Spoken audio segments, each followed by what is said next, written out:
Welcome to another episode of Women Investing in Women.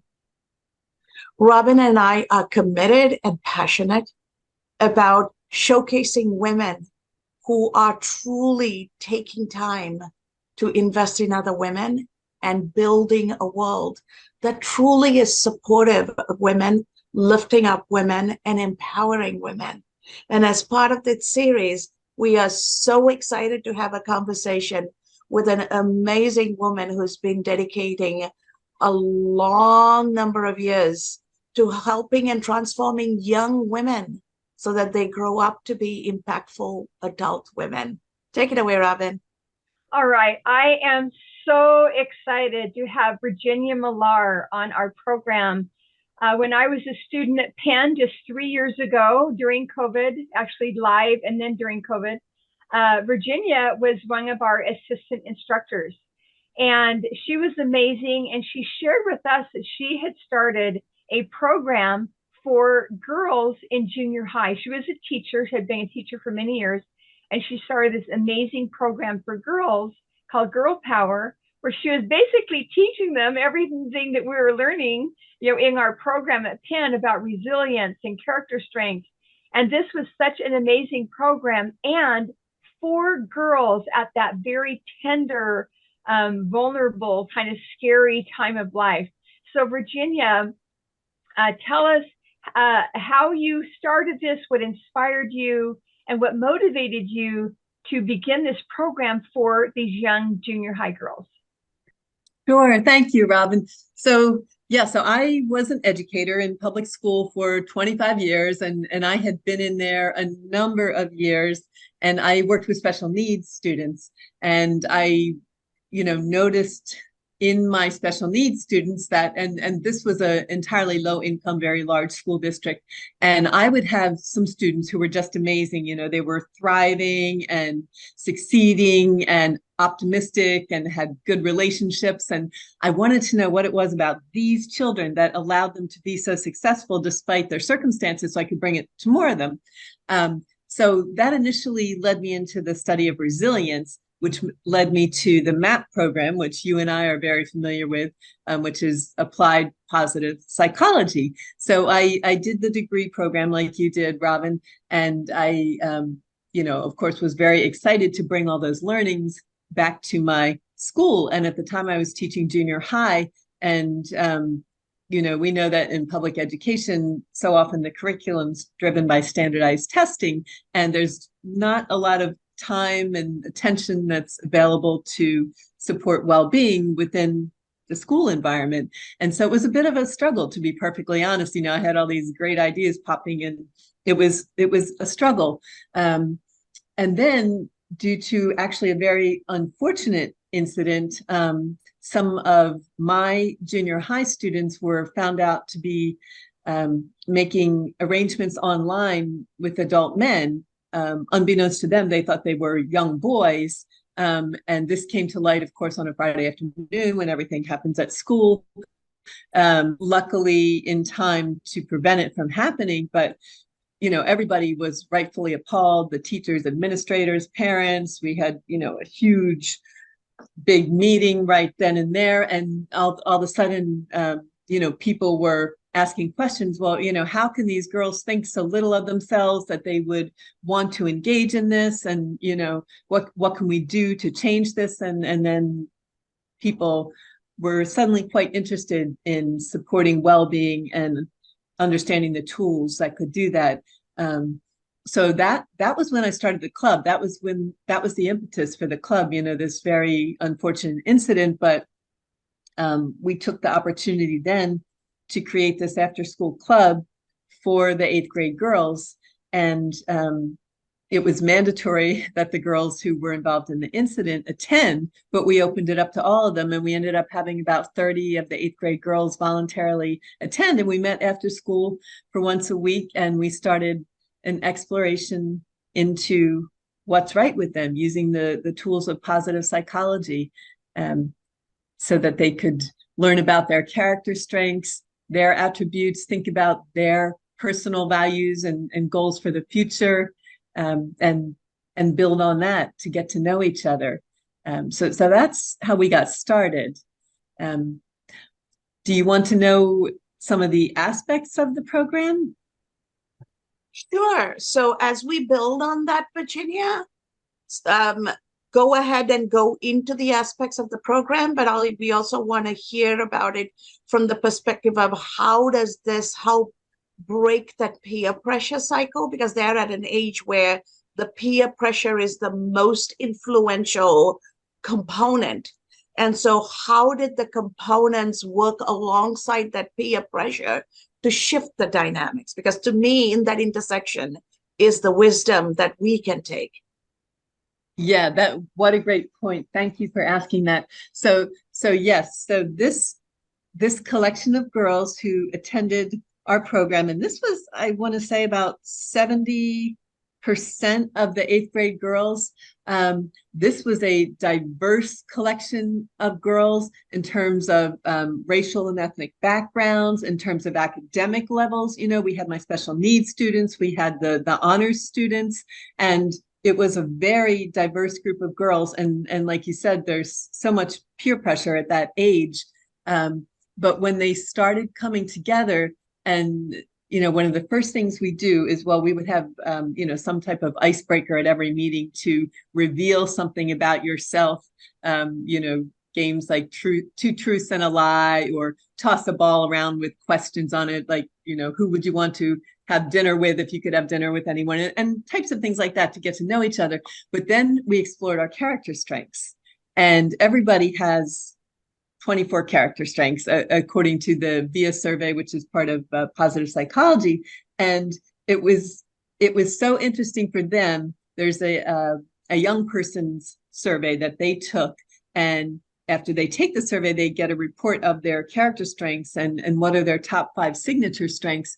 And when the girls got that, it was kind of like the golden ticket in Willy Wonka, for them to see, well, what are my top signature strengths? What are my superpowers? But then also to see, who do I share these with, and recognize those strengths in each other. And so we would share around the group, what are your top 5? What are your top 5? And then do a tally of who has leadership, who has kindness, and just see who shared the strengths.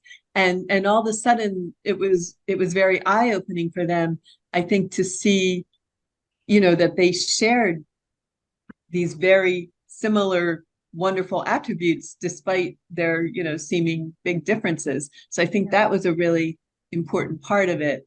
And then each week, as they got to know each other more and more and build that connection, the peer pressure really noticeably shifted. Even amongst the whole 8th grade, we saw it. Even not just the girls that were part of the club, but all of the 8th graders. There was just a sort of a calming effect, I guess we could say. Yeah, that is such a beautiful story, and I am really interested in hearing about, either individually or globally, what shift did you see? So it wasn't just character strengths. I mean, you talked about resilience and many different things over the week after week after week. What was the overall shift that you saw in these girls, in their attitude toward themselves and in their attitude towards other girls? It was a really big shift, to be honest. It was more than I expected, and I think it was evident to our whole teaching team that something was shifting. And I think it allowed them first to see the value in themselves and what were their own powerful, good attributes that they had, and they could see their self-worth. And because of that, they didn't feel judged by others, I think, and they could also see the same important values in others and see that they shared a lot of these values. And they just became very supportive of each other, protective of each other, much more cooperative, I think, in working together.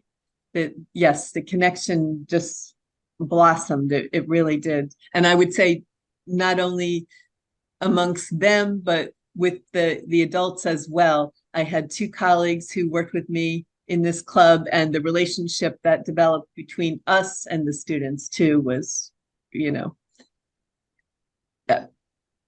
so valuable to us. I'm still grateful for that piece of it.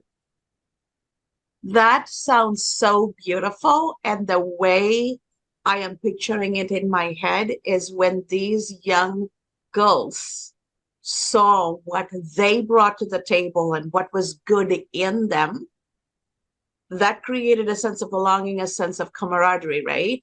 And so at the core of it was none of them really saw anything good in them for this to have such a huge impact.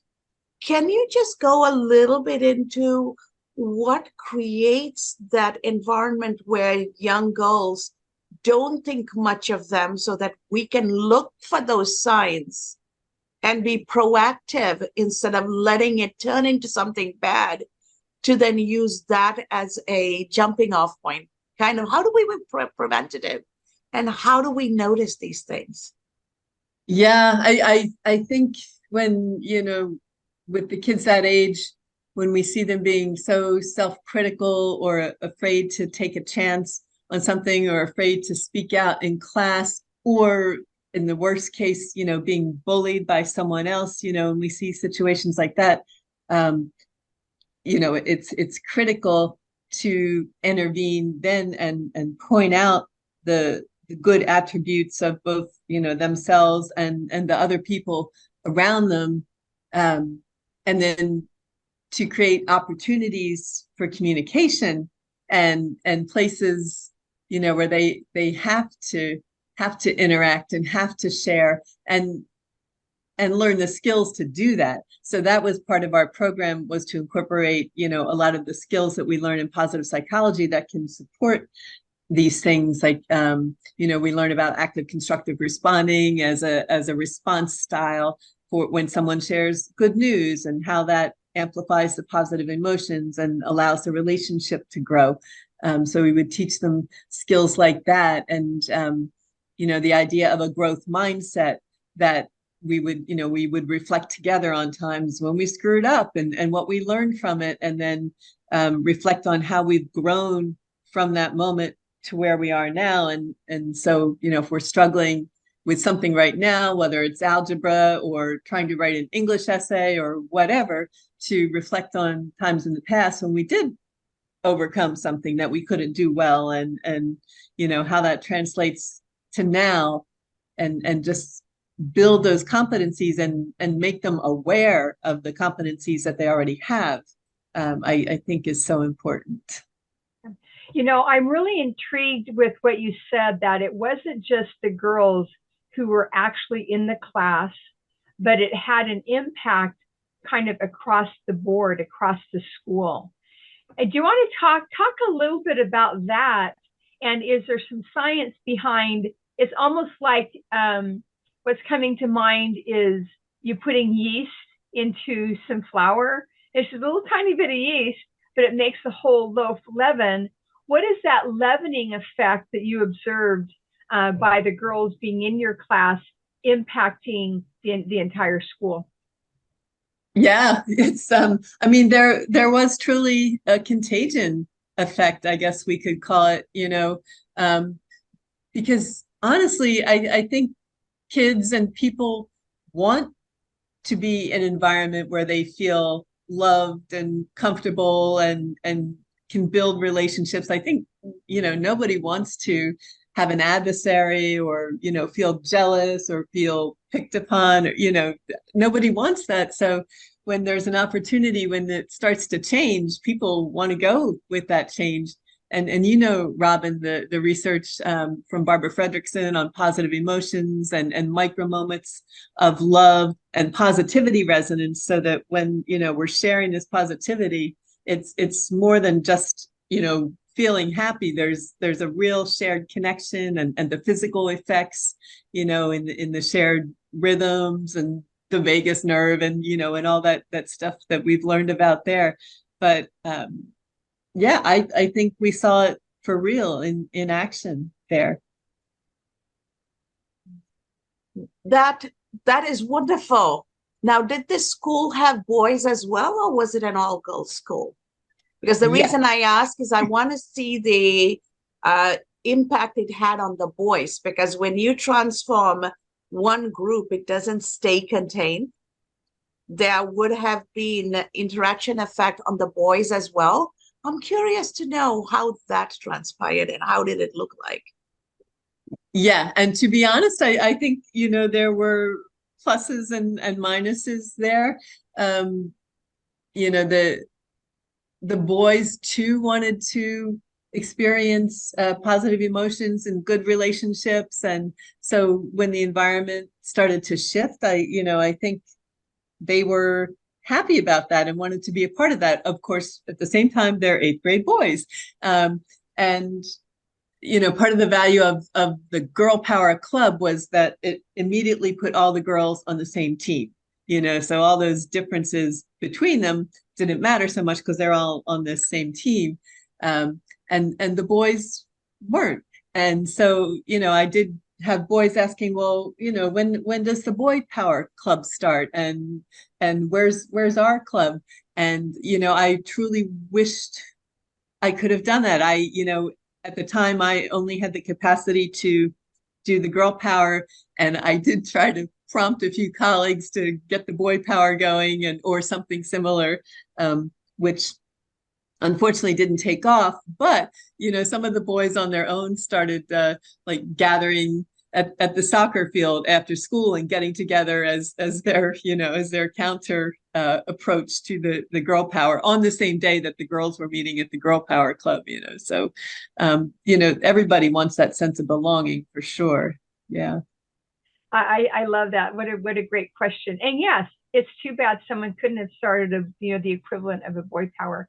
One thing that I always like to ask the guests are about the challenges that they encountered, either internal challenges or external challenges to your starting this club and creating this curriculum and getting the girls involved. What were some of the challenges that you faced, either internal or external, from parents or school or et cetera? Yeah, so there were challenges probably in all of those areas. Initially, like I said, the focus being on well-being and building relationships and so forth was not considered a big priority in the school setting until something made it really apparent. So even after that happened, there was still a little bit of pushback on, it's the after school girl power club and, kind of a cliche approach to it. And then as far as support, I mean, like nobody was going to pay us to do this or initially fund it, which was fine. It doesn't take a lot of money to do these types of things, which is one of the most important things I think we need to know. It doesn't cost a lot to do this kind of stuff.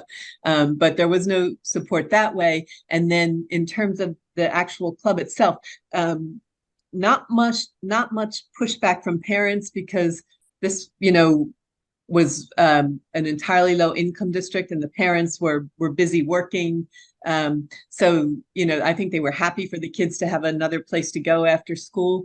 In terms of me understanding the kids, I probably came from a different culture than most of the students I was working with. And, when we get into character strengths and the teachings of positive psychology, we're getting into values, core values.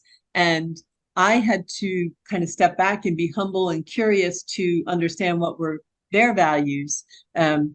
So like, for example, you're familiar, Robin, with the gratitude exercise, the 3 blessings exercise, where you reflect at the end of the day on 3 things that went well. So the girls had journals, and that was one of their activities to journal on things that were good, what went well. And then we would share back in the group when we met together. And one of my girls, the first thing she said, I said, Jonah, share something that you wrote in your gratitude journal. And she said, well, I woke up today. And I thought she was being smart, and I thought that's what she's sharing. But then I had to think for a minute and say, my gosh, what a perspective she has. She got up today and she values that and she sees the opportunity. So, it was a real learning for me too in that circumstance.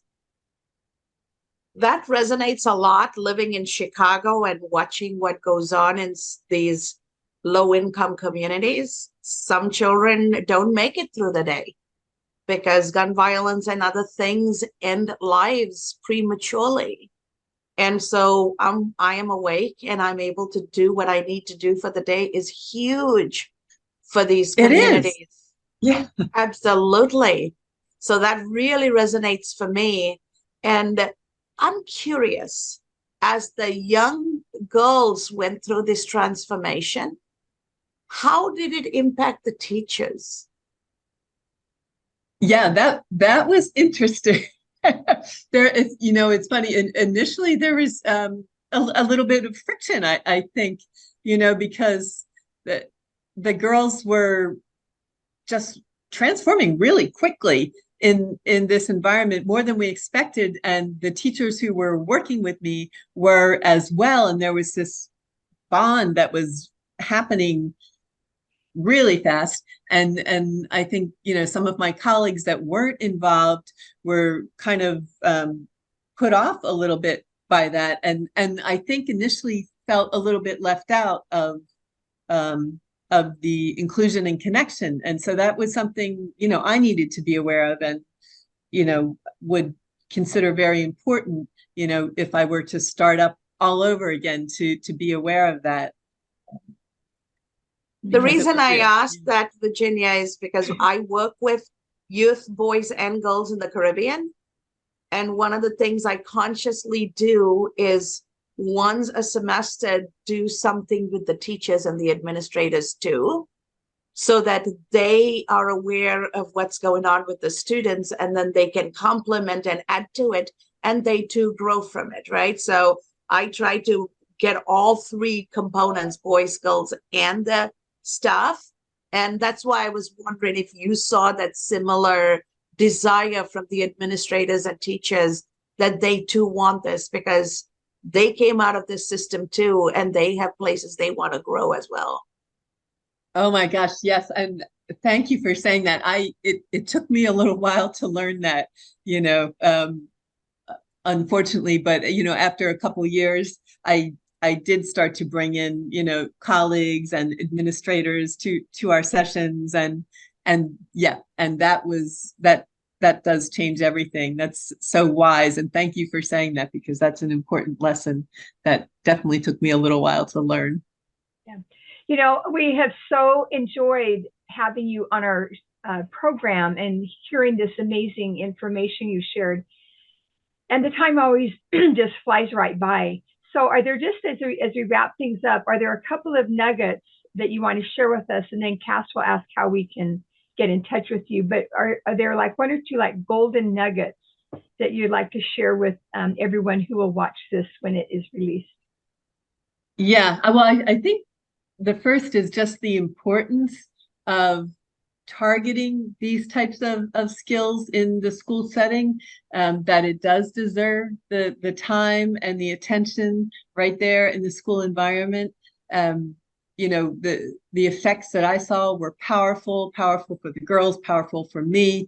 There's nothing negative that can come from this. And too, Robin, from my research that I also measured academic outcomes and did correlational studies to show that supporting well-being also boosted the academics. So, even if academics is all we care about in school, which shouldn't be the case, but, this is an entry point for academics as well. So that's the main thing I want to share. And also that it's not really difficult or expensive to do these things. And so as you know, I'm building a website to share my curriculum and activities.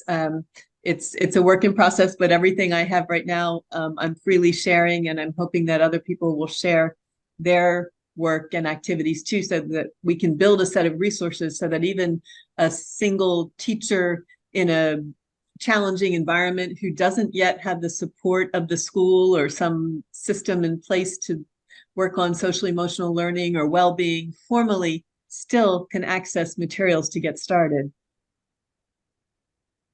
That is so powerful, and I cannot wait to dig into some of the resources and how you're doing, and then share back with you what I am doing and what we are doing through the Caribbean school systems.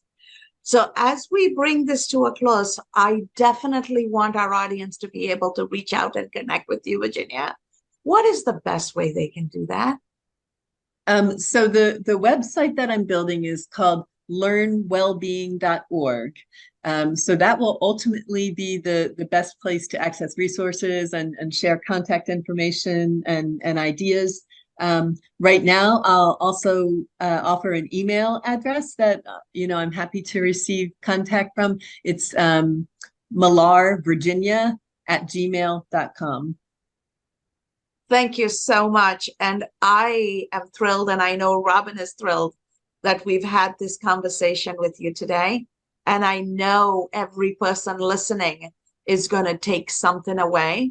And I want to bring this to a close on something very important you reiterated multiple times. It doesn't take a lot of money to create this impact and transform the lives of young girls and reapply it for young boys and even educators, right? So if it really doesn't take a lot of money, all it takes is time. And if we are willing to invest the time and give a little bit of ourselves, we truly can build a future that is worthy of those children and our old age. We forget that when they become adults, it's our old age that gets better. And I would love for all our audience to keep that in perspective. It's not about the money. Can we donate some time and get involved in this process? Because ultimately the transformation is also going to be for us.